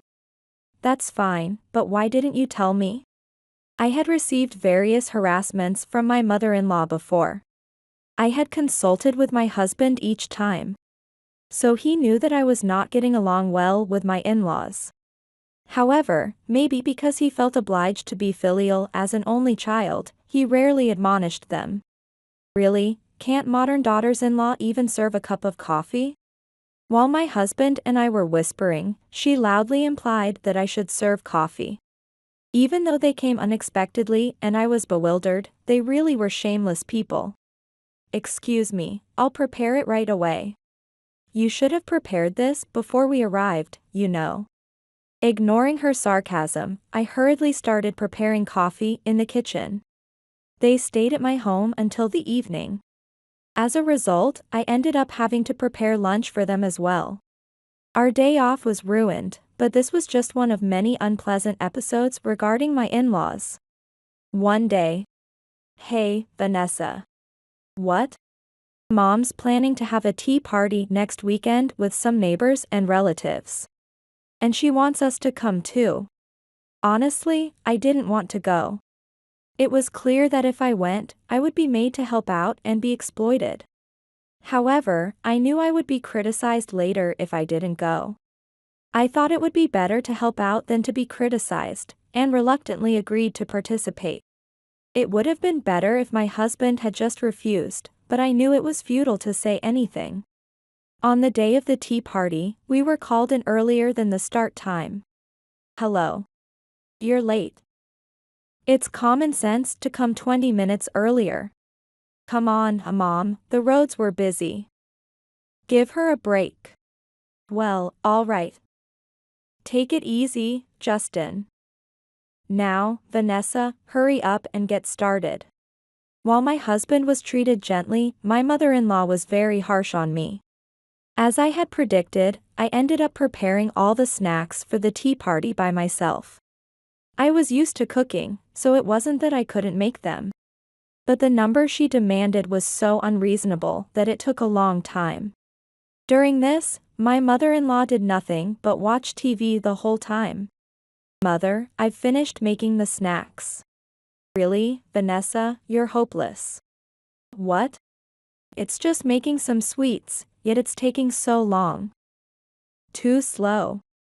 Despite never having properly made sweets herself, she had the nerve to make such a snide remark. I actually finished making them quite quickly considering the excessive amount she requested. But she never said thank you. It's clear she intentionally asked for more just to harass me. Meanwhile, my husband, Justin, and my father-in-law were preparing cushions and chairs for the guests. But of course they did not help me. I ignored various other snide remarks made during the preparations. Because if I paid attention to every single one, I couldn't cope. Then, the tea party started. Mother-in-law's friends and relatives gathered in droves. For me, this time was hell. When guests complimented the sweets, saying they were delicious, my mother-in-law boasted as if she had made them herself. I made these. I was a bit unsure, but I'm so glad you like them. Despite not having helped at all, she took the credit. When the conversation among her relatives turned to their daughters-in-law, she said, "Your daughter-in-law is such a good person, isn't she? Mine is awful, treats me like a slave." That was completely untrue. It was incredibly uncomfortable for me. After the tea party, as expected, I was made to clean up and was even told, "While you're at it, clean the room too." I was treated like a maid. Holding back tears, I thought, I will never attend another tea party called by her. However, life is not that easy. The hellish tea party turned out to be quite popular among the others, and was set to become a regular event. Apparently, my sweets had received many compliments. "Vanessa, we are having another tea party next weekend, so I'm counting on you." What? Wait, please. I have work that day. You can take the day off. Are you trying to embarrass me? If you don't come, I'll make sure my son and you get divorced. She called me suddenly to demand I attend the tea party, and showed no mercy even though I said I had work. At that time, I didn't have the courage to defy my mother-in-law. and was afraid she might actually force my husband and me to divorce. So I took off work to comply with her demands. Consequently, I ended up being exploited like a draft horse at the tea party. And I had to take time off work frequently to assist, which made me feel uncomfortable at my job. My mental state was already beyond its limits. Even when I consulted with my husband, he never really helped me, just saying, "Well, Mom doesn't mean any harm, try to be more forgiving." Before long, I was constantly thinking about how I could escape this painful life. The solution I came to was, let's get a divorce. What? It was to divorce my husband. I struggled a lot with the decision. Although I felt distrustful because he didn't help me, I still loved him. However, I didn't want to continue a life tormented by my in-laws, mostly my mother-in-law.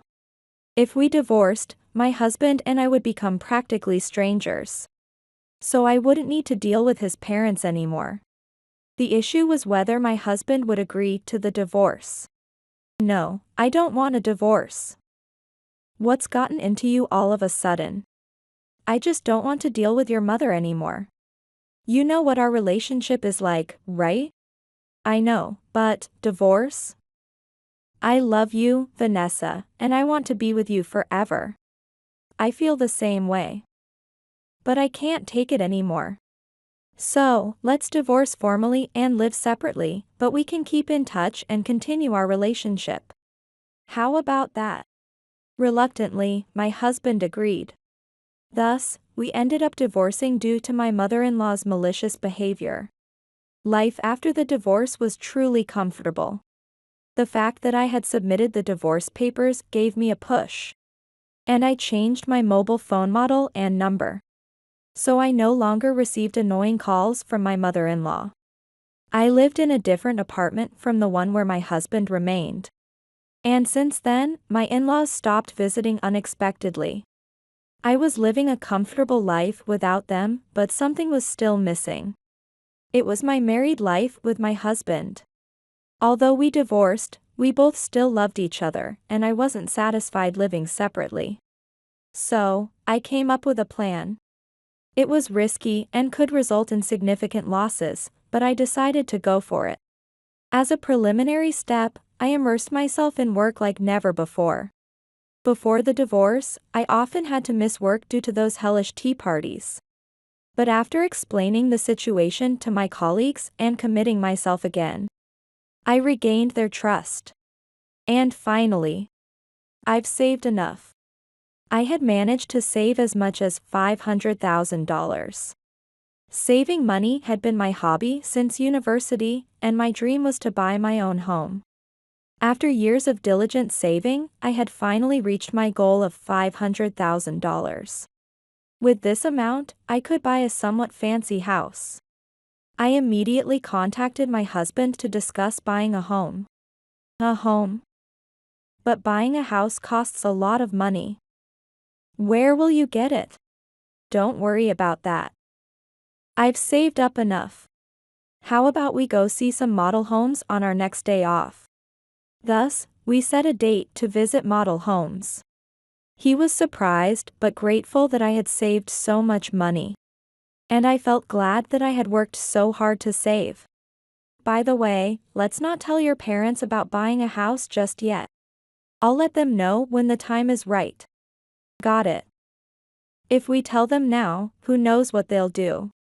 In this way, while confirming that we still had feelings for reconciliation, we steadily proceeded with the preparations for our home. After a while, as my husband and I visited various model homes, we imagined our future home together, considering details. It would be helpful to have a socket here. I'd like the kitchen layout to be like this. Also, I want the kitchen to be visible from the living room. We also considered having children in the future, so we took that into account too. And finally, the blueprint was completed and the construction began. I made sure the costs stayed within $500,000 after consulting with the contractor. So everything was perfectly arranged. Our house will be built here. It's exciting, isn't it? So, about the plan I mentioned earlier, have you made up your mind? For us to live happily together in our new home. It was absolutely necessary that my in-laws would not interfere. I had told him that he needed to either convince his parents to stay away or cut ties with them completely. Sorry, I still haven't made up my mind. I'm an only child. And although I understand that mom has done some terrible things to you, Vanessa, I owe them for raising me, and I'm worried about what will happen if I'm gone. While I couldn't forgive his parents, I understood his feelings. Well, it's up to you what to do. I bought this house in my name. And we're divorced, so you don't have to force yourself to come here. Now it was up to him to make his decision. We parted ways that day. Since the house would take some time to build, I worked hard at my job and slowly prepared for the move. No matter what choice my husband made, I was ready to cut my in-laws off completely. Either way, my plan seemed likely to work. After finishing work that day, I continued with the moving preparations. Then, I received a message on my smartphone. It was from my husband. Well done. Seeing the message from him, I smiled slyly. It looked like we were on track for the best possible future. After some time, our dream home was completed. The house turned out just as I had hoped, and I was very pleased with it.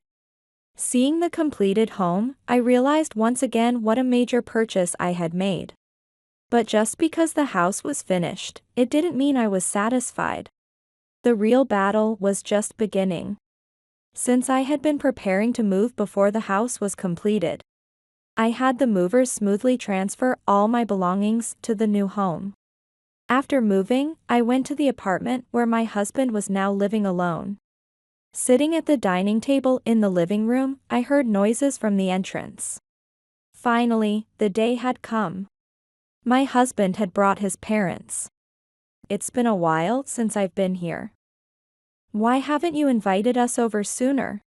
Young people these days don't understand manners at all. As usual, my in-laws came into the living room complaining.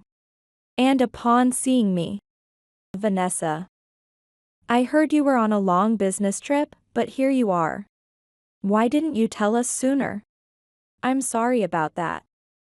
I just returned yesterday and have been too busy to get in touch. Of course, I had never been on a business trip. I had lied to them about it just for this day. Well, that's all right. More importantly, you bought a house, right? And you spent quite a bit of money on it. It sounds spacious enough, and will live together for you. As expected, my mother-in-law was hooked by the news of the house purchase. She quite arrogantly offered to live with us. But it was clear from her past behavior that she only wanted to exploit me. Indeed, it would be more reassuring for us to live together. That's why you built the house, right? I almost burst out laughing at his comment. Hearing this, my husband silently observed the situation. Can you sit down for now and talk about it in detail? As my in-laws sat down, I served them coffee. Oh, you're being unusually thoughtful, she commented as she took a sip of the coffee. Being polite to them was going to end today. Now, about this new house I bought. Yes. You bought it for us, right? I'm looking forward to living with Justin and you, Vanessa. What? I'm single, though. What? In fact, I had not told them that we were divorced.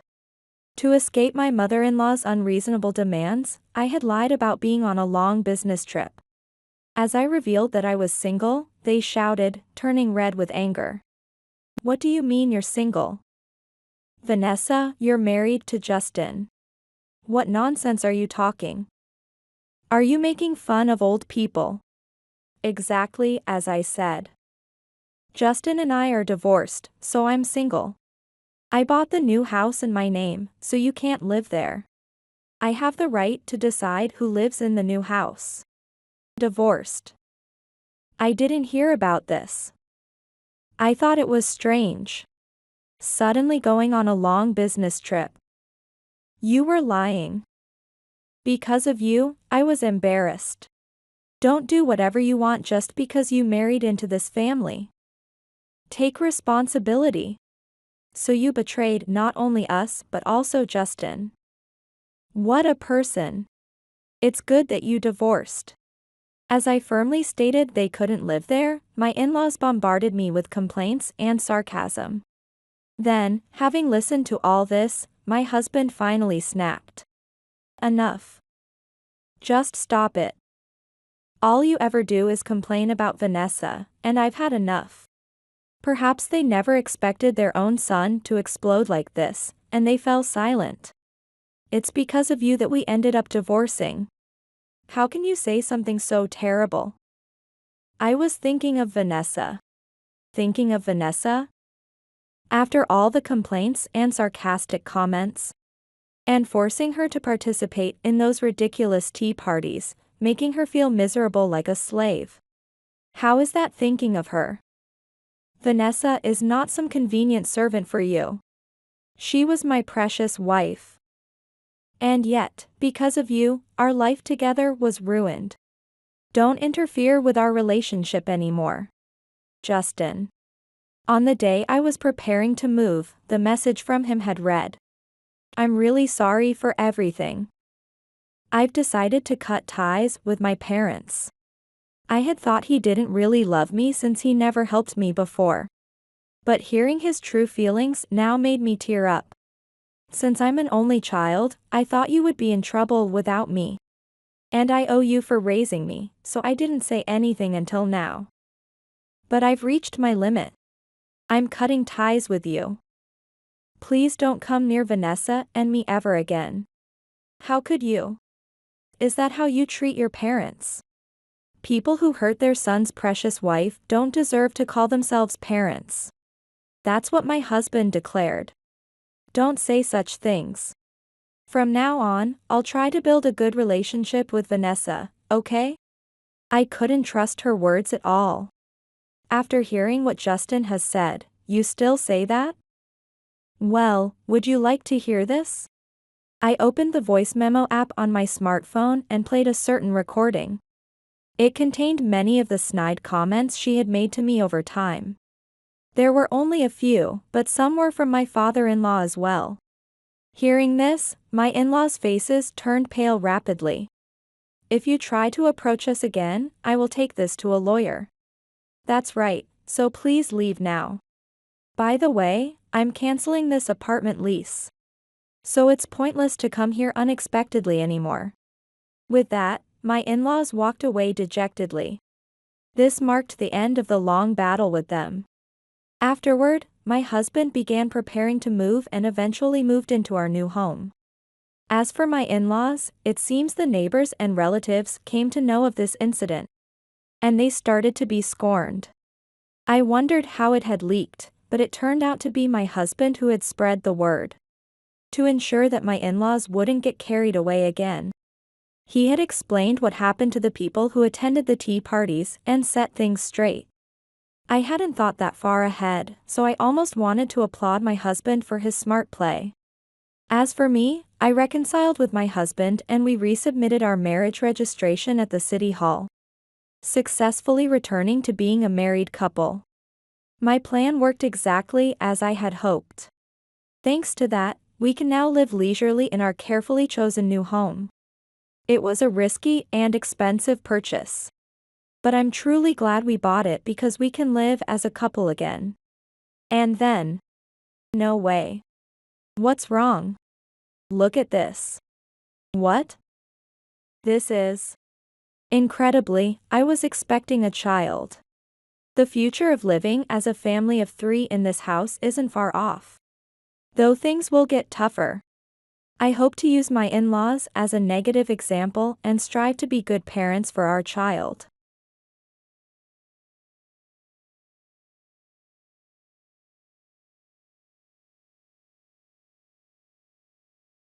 Please stop.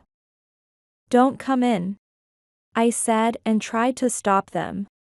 Do you know what living within your means? It's a waste for just 2 people to live here. From today, we will live here. If you don't want to live with us, you can leave. Oh. But you will pay the bills. We are going through a hard time right now. Families have to help each other, right? I looked at my mother-in-law, who tapped my shoulder, with utter disdain. I am Kathy Baker, 28 years old. I have always loved studying and learning new things. I attended a famous local high school, and I was having a happy life when, during my 3rd year of middle school, my parents died in a car accident caused by snow. I did not know much about what to do when my parents died. So I let others handle the procedures, and there was not much insurance money left. With no relatives, I was advised to go to a facility. But I would only be able to stay there for about 3 years, so I looked for a live-in job. There were limited jobs available for someone who had only completed middle school. However, I managed to get a job at an inn that provided lodging. I was strictly taught the basics, such as how to wear a uniform quickly by myself. My seniors and the landlady were strict but kind to me, who knew nothing. The owner's daughter grew fond of me, and we spent time like family. By the time 10 years had passed, I had become quite proficient at my job and had saved a substantial amount of money. I had a dream. I worked hard to achieve it. The landlady acknowledged my skill at making tea. And I was assigned to make tea at the inn's annual tea enjoyment event. The area where I worked was famous for tea. And the event was held as a part of community contribution with nearby tea farmers and specialty tea shops. I met Phil, who would become my husband, at this event. He was the heir to a long-established tea shop and was nervous at his first event. I was drawn to his gentle and polite demeanor, and after dating for a year, we decided to marry. However, getting married was not straightforward. I thought there might be opposition, which was frustrating but understandable. Considering my background, I thought I might face opposition from the prestigious tea shop. But the reality was much more sinister than I had imagined. You look exactly like a junior high school dropout.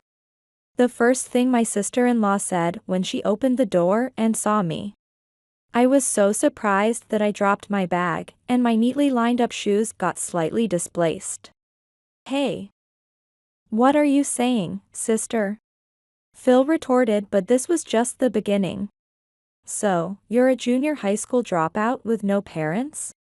Her words showed no sympathy or comfort, just a cold, mocking tone. Our family is not boasting, but everyone graduated from decent universities. We don't want the blood of a junior high dropout in our family. I never expected to be told something like this. I looked at Phil, but there was no sign that he was going to say anything. You probably don't know the proper way to cook or do laundry since you have no parents, right? We handle formal dress at home, and our kids can do it properly. But our family might be too much for a junior high dropout like you. I could hear my sister-in-law's mocking laugh from the sofa behind me. After a barrage of insults, the room fell silent, and before I could respond, Phil spoke up. Dad, Mom, please stop. Sure, she's not amazingly beautiful for her age and is just a junior high dropout. But she understands about uniform because she works at an inn. And she can handle household chores reasonably well. I've already explained which inn she works at. The owner likes her and thinks she's necessary for our family business. I've already explained that. He then took my hand, mouthed "It's okay," and reassured me. At that moment, I felt uneasy. It sounded like he was marrying me because the owner liked me. After being subjected to heartless insults by my in-laws, my senses were perhaps numbed. And I mistakenly believed that Phil was helping me, that we could manage together. I wanted to get married only after it was properly acknowledged.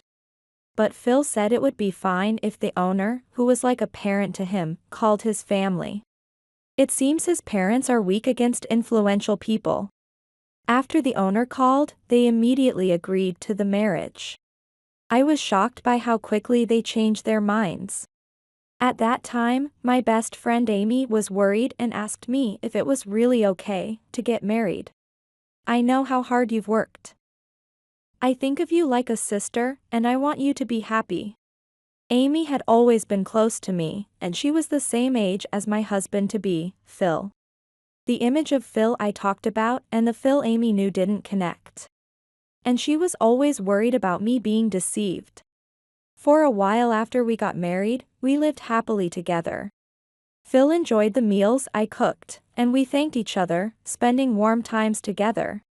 It seemed Amy's worries were unnecessary. I continued working at the inn while occasionally helping out at the family's tea shop, living happily. Then, my mother-in-law fell down the stairs and broke her bone. There had been an incident during the greetings.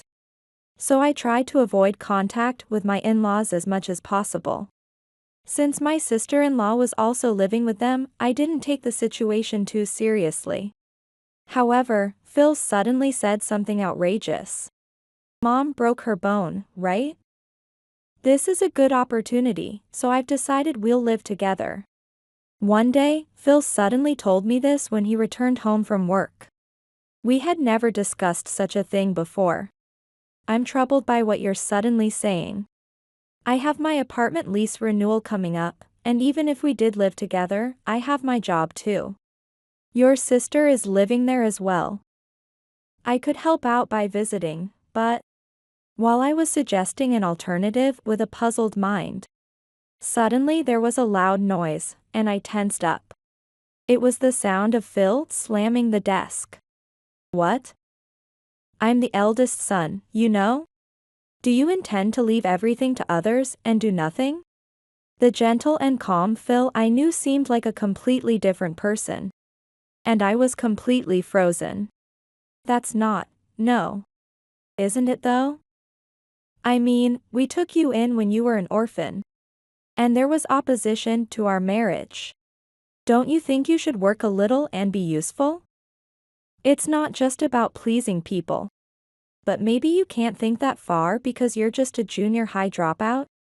I couldn't say anything to Phil, who was so different from usual. He was almost like a thug. I was probably trembling, then Phil hugged me as he usually did. It was a moment that should have felt happy, but I only felt fear. Sorry for being harsh, okay? Kathy is a bit silly, so I got frustrated. It's Kathy's fault, you know? But it'll be okay, if you just listen to me, right? You must be feeling anxious, so let's just do this until Mom recovers. Phil spoke kindly as if making a concession, and I began to feel slowly consumed by it. And I did end up going over to care for them a bit, thinking it might improve our relationship. As I would be in a position to be thanked, at least a little. And by the end of the month, I finished organizing the luggage and office procedures while working and moved in. On the day I moved into my in-laws' house, the words my mother-in-law called me into the room to say were enough to break my spirit. Don't think that just because you came to take care of us, you'll be thanked and your status will change. You're a disgrace, a junior high dropout daughter-in-law, and in our house, you're at the bottom. So naturally, you're the last one to use the bath. I was frozen on the spot, sweating coldly, and barely breathing. That breathing became more difficult as I spent more days in my in-laws' house. I could breathe normally when I went to work, but at home, I struggled to breathe and felt suffocated. Eventually, I could no longer smile properly, and my mistakes at work increased.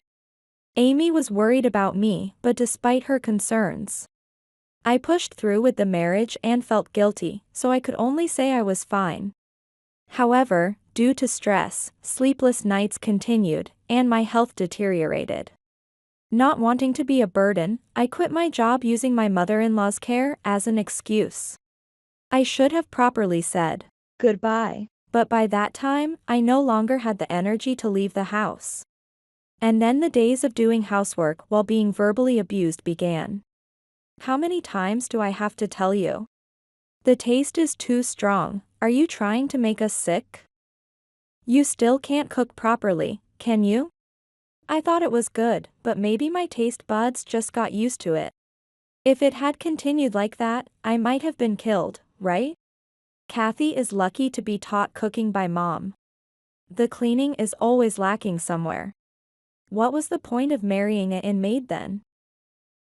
Phil's insults gradually worsened, and now the previously kind words were no longer spoken. The supposed temporary cohabitation showed no signs of ending.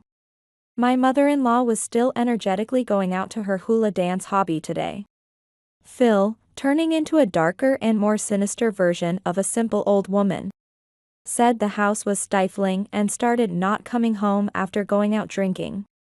One day, I won't be coming home today, he said, dressed more beautifully than usual and wearing flashy makeup.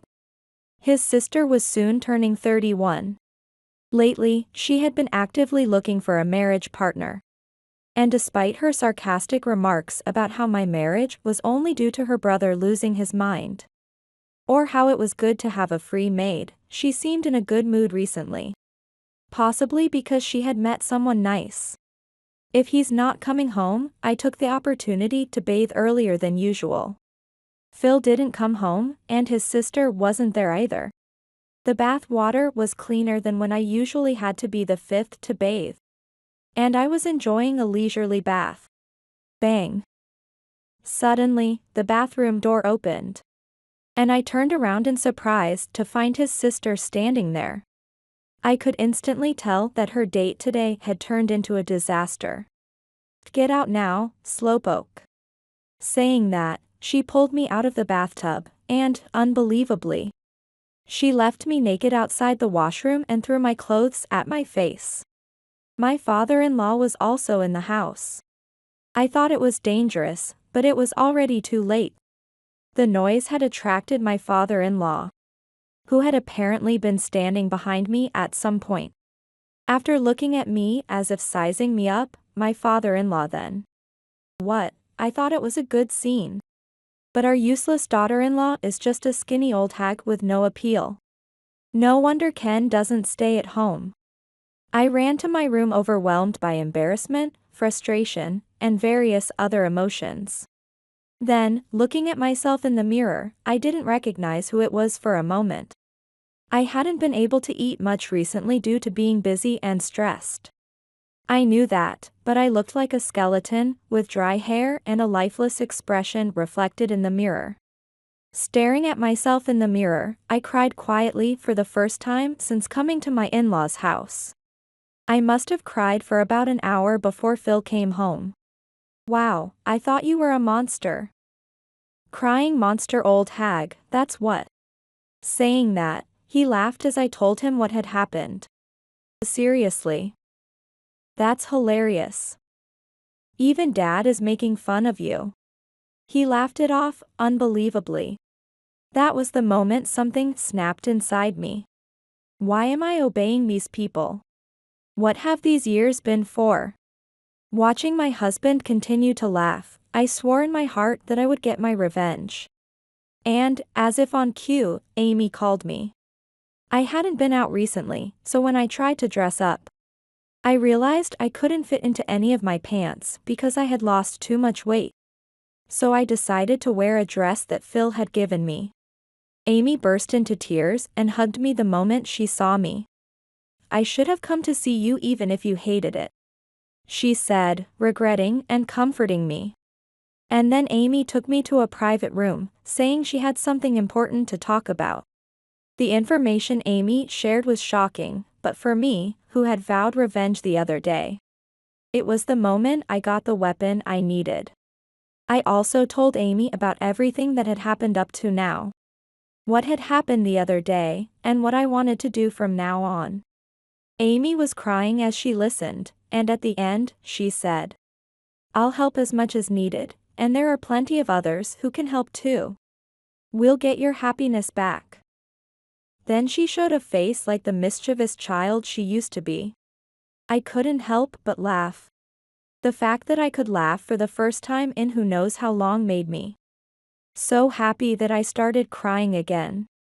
I returned home and went about my chores as usual. Today, my mother-in-law criticized me again, but it didn't affect me at all. When Phil came home, I told him we needed to talk. He seemed incredibly annoyed, but I confronted him with a photo.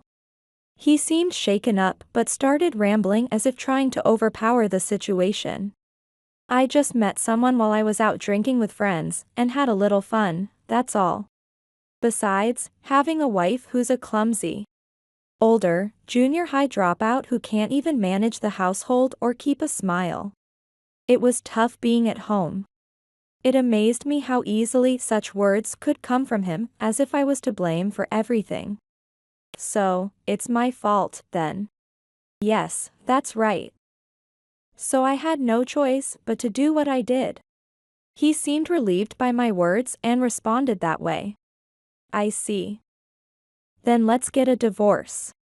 I'll need to speak to the owner who's been like a parent to us. And apologize since he was also our matchmaker. And make sure you pay the compensation properly. I'll be claiming a division of assets and also compensation from your affair partner. He looked at me as if I was a different creature and said, acting all high and mighty just because you're on the back foot. Then he struck me. Realizing he had crossed a line, Phil probably felt he was in real trouble. I recorded that just now. Look, I've reached my limit too. If you don't want a divorce, we'll at least have to stop living together. I'll be leaving the day after tomorrow, on Saturday. The family tea shop was concerned about me. So the owner had increased our transactions, and most of the shop's profits came from the inn. Therefore, Phil had no escape. I had announced I would be leaving in advance because I didn't want him to obstruct the separation. So I had packed my bags already. On the day, I made Phil tell his family I was leaving right then. Everyone was sitting at the breakfast table as if nothing was unusual. Then, like children, they all asked in unison, "What about breakfast?" Seeing the three of them say that, I couldn't help but start laughing. I want to end our living together. The only reason we had breakfast was that Kathy made it, and you should have been more grateful. Everyone started hurling insults, but Phil slammed the table and shouted loudly. Anyway, I want to separate. It'll be trouble if we don't. Everyone needs to take care of themselves. Let's go, Kathy. He pulled my hand. For a moment, I wished he had done this much earlier. I shook off his hand and said, "We probably won't see each other again. Useless women will disappear. Goodbye." Saying that, I walked ahead of Phil. We stayed in a hotel for a while. A few days later, Phil didn't return to the hotel. After waiting a day, I checked the company's bank account and found that all the money had been withdrawn. It was clear that Phil had run away. Seeing the balance at zero, I couldn't hide my shaking hands. Months had passed, and I had returned to work at the inn. The money I had saved for my dream was untouched. I used that money to buy a small single-family home. It was the prefabricated house that caught my eye the day I reunited with Amy. It reminded me of the house where I lived with my family when I was young. I wanted to start over here. Thinking this, the day after Phil disappeared, I called the management company. And a few weeks later, I had successfully purchased the house. One holiday, I was in the garden when I heard a familiar voice. "Kathy. Good to see you looking well." Entering the property were the three former in-laws. "Why are you here?" I coldly asked, and the three seemed to step back a bit. But their presumptuous attitude hadn't changed. "It's quite a nice house, isn't it? We came because we heard you built a house. We went to the store, but it was closed." "Where's Phil?" As he said this, he unceremoniously opened the front door and walked in. "Please stop. Don't come in. Do you know what living within your means? It's a waste for just 2 people to live here. From today, we will live here. If you don't want to live with us, you can leave. Oh. But you will pay the bills. You were poor originally, so you can live anywhere, right? We're having a tough time right now. Families should help each other, shouldn't they? I looked at my former mother-in-law, who tapped my shoulder, with disdain. Ah. These people don't understand what they are doing. Even if I refuse and stay still, they enter. But they have no chance of getting their way, not even an inch. Oh, former family. I wanted to help. Just as I said that, a melody from hell reached our ears. The sound of a police car. I've called the police. What are you doing entering someone's house like this? It would be terrible if Kathy got hurt. Come here. Who are these people? Amy was shouting from a grand staircase. Yes, this is Amy's house. It's true that I bought a new house nearby, but today I was just visiting Amy's house. As the sirens blared, the former in-laws seemed unable to grasp the situation. Former family? What's that? I'm divorced from Phil, didn't you know? Also, the tea shop you were so proud of? Phil ran away with the shop's money, so it's closed now. Didn't you know? It's unfortunate you came all this way.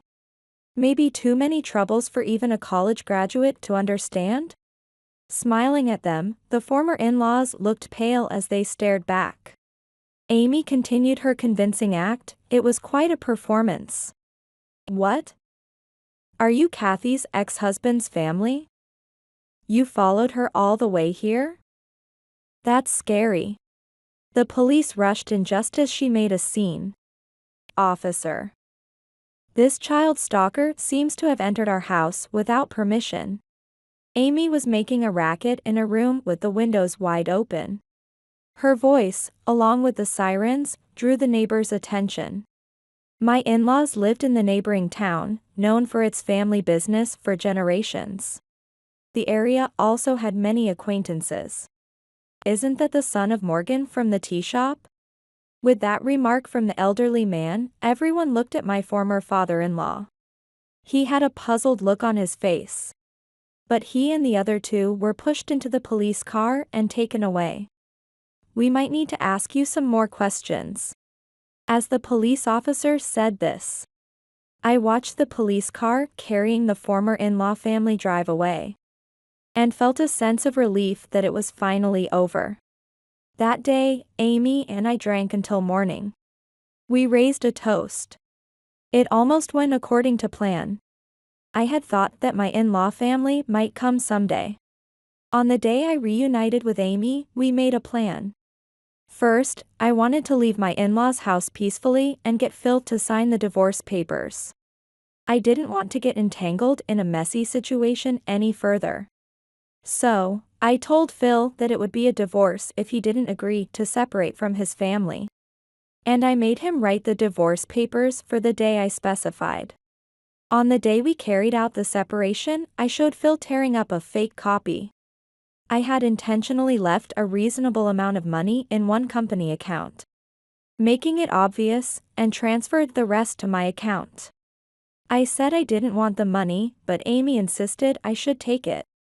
In a way, his despicable behavior helped the plan. Actually, the woman Phil had been involved with, pretending to be single, was a friend of Amy's. Amy's friend thought Phil was single and was talking about getting married someday. I didn't claim any compensation for the affair, but I encouraged Amy's friend, who had been deceived, to demand money. Shocked by the amount of the compensation, Phil fled. Moreover, that friend turned out to be the daughter of the president of the company where the former sister-in-law worked. It's a relatively large town, but you can expect connections anywhere. It's a typical countryside thing. My sister-in-law, of course, didn't know she was Phil's affair partner. But suspicions were cast her way, and after an investigation into her conduct, which included coercing young male employees into meals and committing power harassment. She was prompted to resign voluntarily. My father-in-law had also been receiving part of the tea shop's profits as a nominal manager. But since Phil had fled with the money from the company account, the transfers stopped, leading them here. Afterward, the three were detained for about 2 days due to a misunderstanding and home invasion being their first offense, and since no one was injured, they were released. However, in such circumstances, it was impossible for the 5 adults who had lived in a large home to maintain it. And now they seemed to be living in a small, run-down apartment, constantly fighting. Even with high educational backgrounds, a 65-year-old former father-in-law, a 60-year-old former mother-in-law who had hardly worked, and a former sister-in-law effectively fired for harassment had no significant job prospects. And since they had been tyrannical, no one seemed willing to help them. As for Phil, the president, enraged by his daughter being deceived, found Phil's location. And it appears Phil was put on a fishing boat and is now repaying the compensation. Now, I am spending my days leisurely in this small house. There are no more suffocating situations. I don't plan to marry anytime soon. Amy, my best friend who still visits to check on me, and I want to enjoy our time calmly in this house. The times of misery, anger, and hatred are over. I felt a refreshing breeze caress my cheeks. I came over to play. Naturally, I turned towards the voice and smiled. My dream was to create a place where my family could always smile. Now, I am facing forward firmly, intending to live without forgetting to smile again.